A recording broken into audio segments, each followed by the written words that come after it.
తాకట్లో ఉన్న మీ బంగారాన్ని విడిపించి ఆ రోజు ధరకే కొనబడుతుంది ఆచారి గోల్డ్. ఈవీఎం విషయం సార్, ఈవీఎం విషయంలో రాహుల్ గాంధీ జగన్ చేతులు కలిపే అవకాశం ఉందంటారా? వెళ్ళరు సార్, ఆయన షర్మిల అనుకుంటారు జగన్మోహన్ రెడ్డి.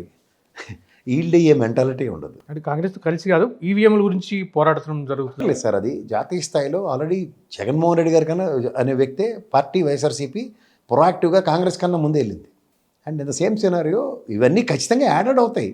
తీవ్రంగా ప్రభావితమైన రాష్ట్రాలు ఆంధ్రప్రదేశ్, మహారాష్ట్ర, తమిళ, ఒరిస్సా లాంటి రాష్ట్రాలు నాలుగో విడత ఎలక్షన్ నుంచి స్టార్ట్ అయింది. 4, 5, 6 అండ్ ఓవరాల్గా 1,36,00,000 1,36,000 ఓట్లు ఒక్కొక్క పార్లమెంట్ సెగ్మెంట్లోనూ తీవ్రంగా 100 నుంచి 150 పార్లమెంట్ సెగ్మెంట్లు ఎఫెక్ట్ అయినప్పుడు ఖచ్చితంగా సమన్వయం సంధానపరచుకోవాల్సిన అవసరం లేదు. ఒకళ్ళతో ఎవరి ఆర్గ్యుమెంట్స్ వాళ్ళకు ఉంటాయి. ఎవరు ఎఫెక్ట్ అయిన వాళ్ళు అక్కడ ఎమ్మెల్యేలు ప్రతి దాంట్లోనూ 12.64% ఓటు బ్యాంకు రాత్రి 8 గంటలకి గణనీయంగా అండ్ ఎక్కడా లేని ఎరోనియస్ డిస్కషన్స్తో వీవీప్యాట్ స్లిప్పులు తగలబెట్టిన మీనా ఇలాంటివన్నీ సబ్స్టాన్షియల్ ఎవిడెన్సెస్ గౌరవ న్యాయస్థానం దగ్గర ఆల్రెడీ ఉన్నాయి. వీళ్ళేం తక్కువ చేయలేదు, తిరిగి అపాలజీస్ చెప్పుకున్నారు గౌరవ సుప్రీంకోర్టుకి.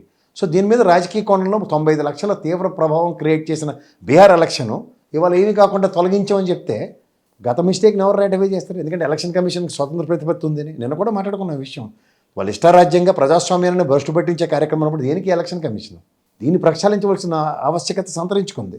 ఎందుకంటే వాళ్ళు ఏం చేసినా చెల్లుబాటు అయిపోతుందని చెప్పి 2014 నుంచి రావణకాండ చేస్తున్నారు ఇక్కడ.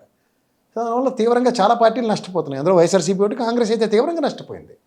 పైపించి విపరీతమైన హ్యూమిలియేషన్స్ ఇవి అక్కడ ఎంతకని టాలరేట్ చేస్తారు ఎవరైనా?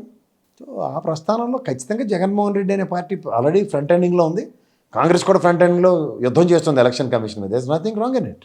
ఇప్పుడు మెరిటోరియస్ స్టూడెంట్ నెక్స్ట్ ఎగ్జామ్లో ఫెయిల్ అయినట్టు అవతలోడు ఎవడో ఓ కందనోడు మెరిటోరియస్గా పాస్ అయినప్పుడు మెరిటోరియస్ స్టూడెంట్ చేసి వారు ఎలా ఉంటుంది?